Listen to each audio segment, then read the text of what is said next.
Your shift begins with the linen count before it begins with your hands. The cart log opens, and your shoulders tighten before the first bundle moves. You enter the laundry room, but turnaround pressure is already inside the air. At first, it looks simple. Sort, load, dry, fold, send it back. Then one late cart turns the whole room into borrowed time. You are here to process linen, but the flow keeps teaching you triage. The hotel wants softness, but the system wants counted proof.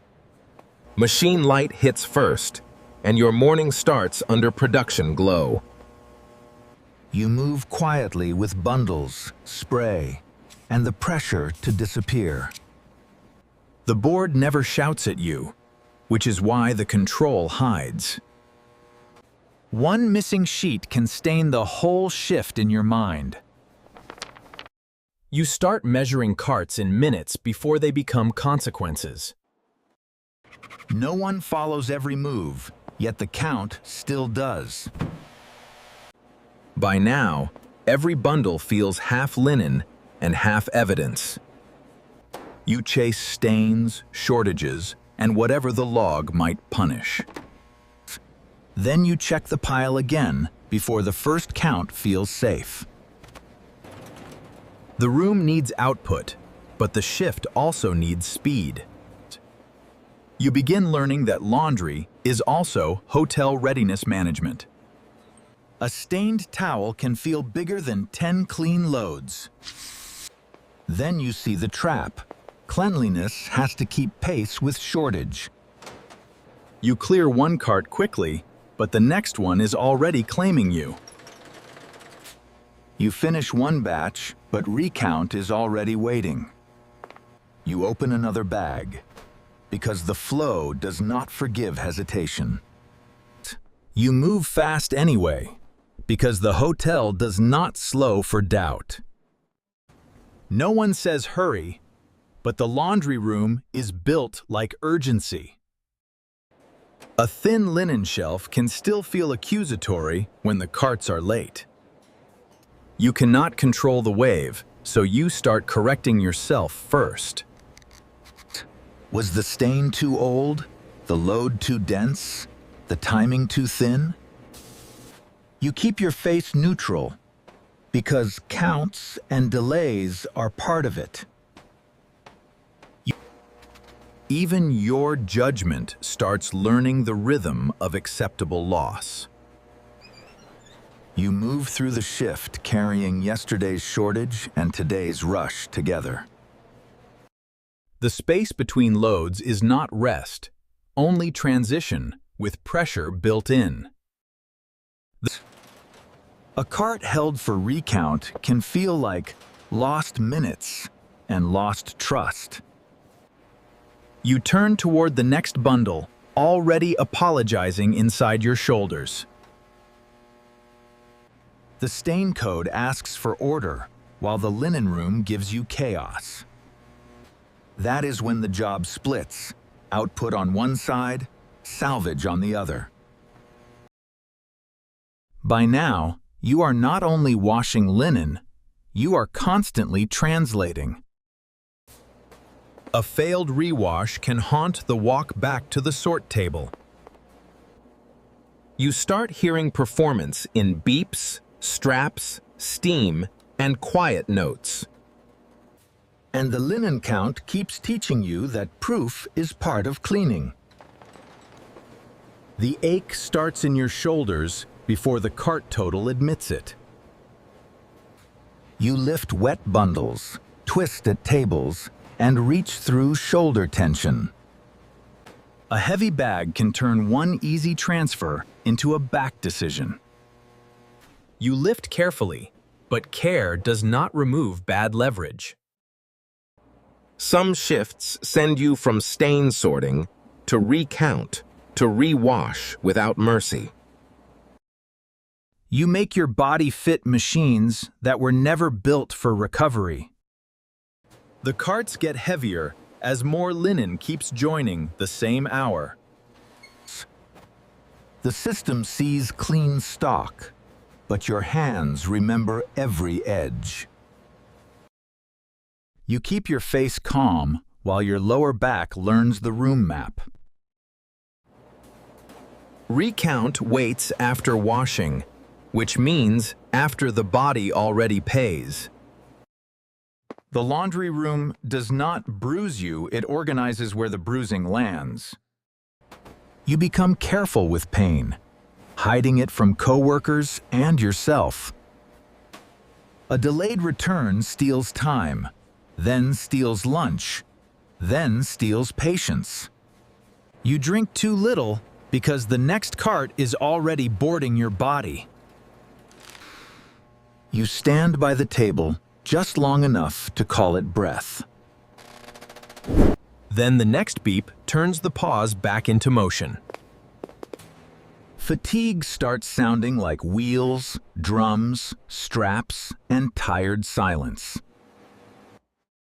By now, your body feels like laundry equipment in human clothing.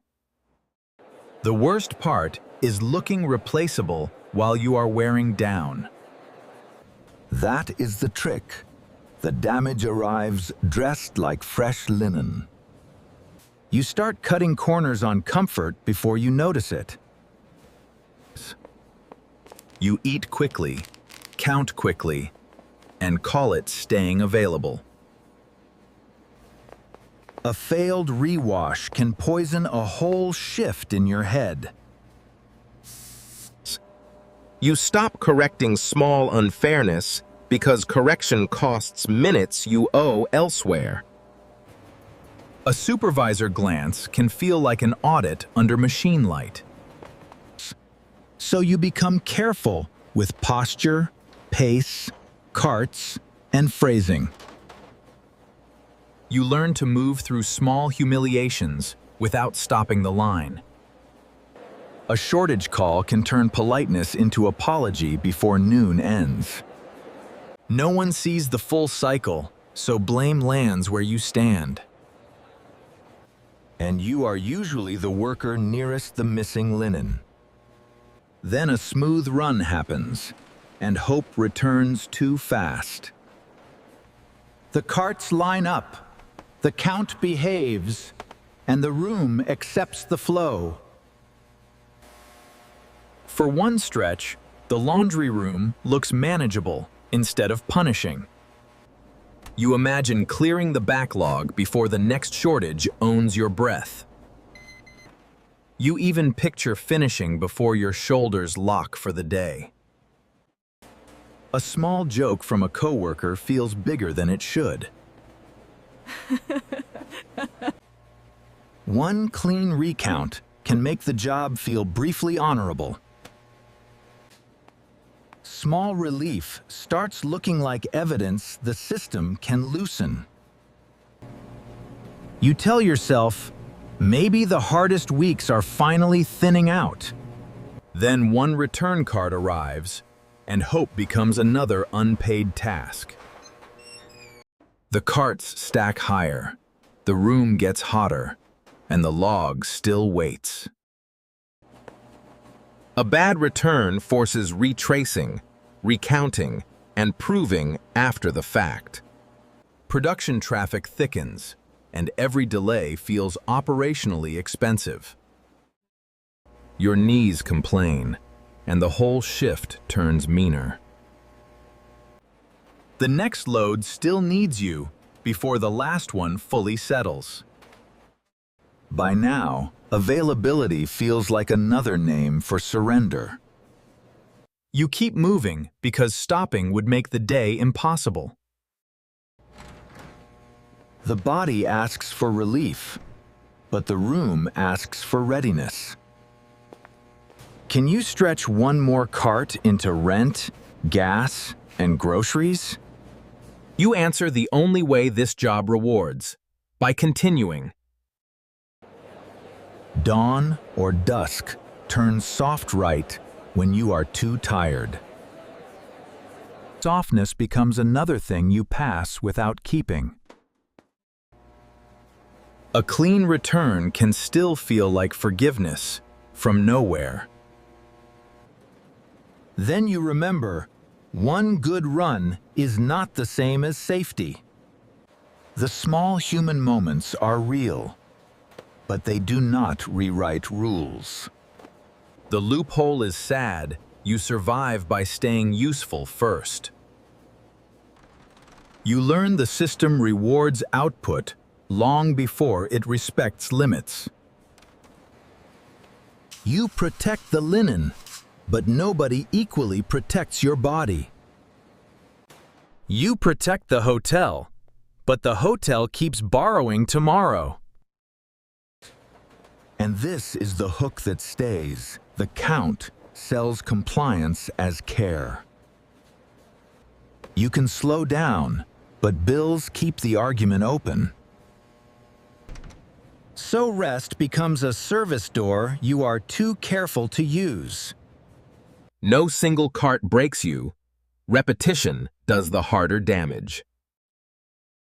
The counts, the stains, the carts, the returns, the waiting shelves.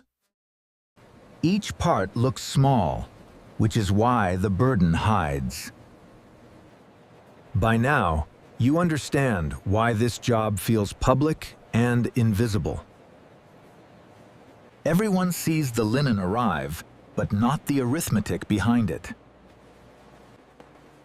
Everyone sees freshness, but not the proving around it.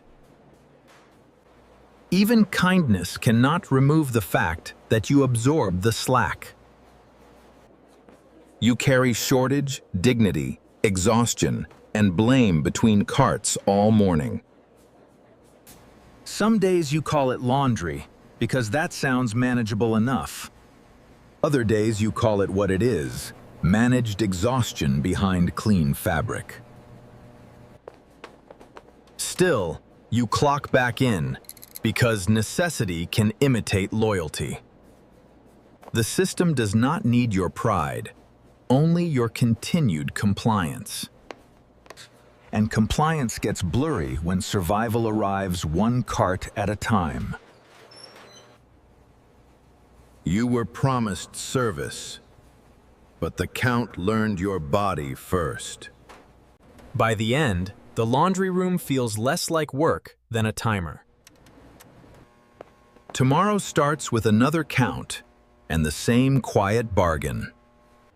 If this felt familiar, stay with the story's work usually hides. Subscribe if you want more lives explained from inside the job.